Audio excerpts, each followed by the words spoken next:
আমরা কারাগারে দেখেছি, একদিন দুই দিন তো না, একটা বছর পর্যন্ত দেখেছি বাংলাদেশে ইসলামপন্থীদের মধ্যে এমন দলও আছে যারা তাদের কর্মী দূরের কথা সাধারণ সমর্থক যারা এদেরকে পর্যন্ত কারাগারে প্রতিটা মুহূর্তে লক্ষ্য রাখে। কিভাবে?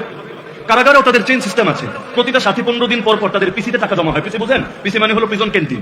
ক্যান্টিনে টাকা জমা হয়, একটা কার্ড দেওয়া থাকে, অ্যানালগ কার্ড, আমাদের ব্যাংকের কার্ডের মতো না। কার্ডে টাকার পরিমাণ লেখা থাকে, কারণ জেলখানার মধ্যে নগদ ক্যাশ চলে না। দুই একটা কারাগারে চলে 2 নাম্বারই, কিন্তু মৌলিকভাবে আইন হিসাবে টাকা চলে না, বিকল্প হিসাবে কারণ আমি ক্যান্টিনে আপনি টাকা জমা করতে পারবেন। তার যে একটা আমলনামা থাকবে, ছোট বই, পিসি বই বলে, এখানে সংখ্যাটা লিখে দেওয়া হবে, এটা দিয়ে সে তরকারি কিনবে, গোস্ত কিনবে, তেল কিনবে, সাবান কিনবে, এভাবে চলবে। আমরা দেখেছি একটা দলের কথা নাম আমি নাই বলি, কারণ নাম বলা মুখ্য না, উদাহরণ দেওয়াটা মুখ্য। নাম বললে আবার বলবে প্রমোট দিচ্ছেন নাকি, টাল্লি করছেন নাকি। তো যে প্রসঙ্গে আমি বলছিলাম যে প্রত্যেক 15 দিন পর পর দেখেছি তাদের প্রতিটা সমর্থকের পিসিতে টাকা যোগ হয়ে যায়। পরিমাণটা আমি উল্লেখ নাই করি, তো পরিমাণটা একেবারে ছোট না, বেশ বড়। আবার 15 দিন পর আবার জমা হয়। আর বাইরে তাদের মামলা, যত বড় টাকাওয়ালা হোক, মামলা নিয়ে ফ্যামিলির টেনশন করা লাগে না, তারাই সাংগঠনিকভাবে তার মামলাটা হ্যান্ডেল করে। ফলাফল কি হয় জানেন? সে যখন জেলে ঢুকেছে ছিল সাধারণ সমর্থক, যখন বের হয় তখন এই নিয়ত নিয়ে বের হয়, আমি সারা জীবন থাকবো ত্যাগী কর্মী হয়।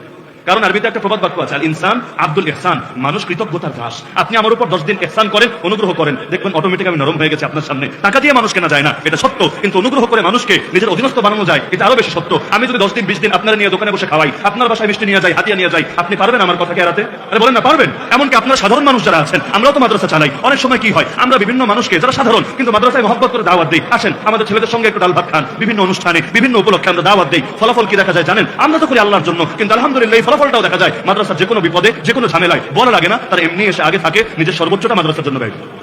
এই যে একটা কৌশল, এটা কি কৌশল না?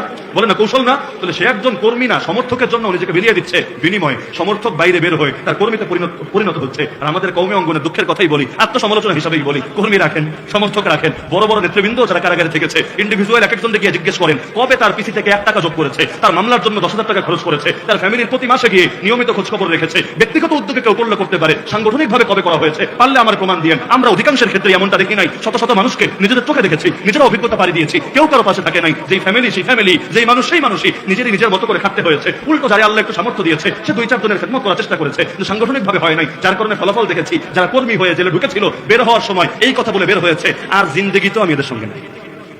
জিনিসটা কি আমাদের জন্য সুখকর না দুঃখজনক? বলেন না, সুখকর না দুঃখজনক?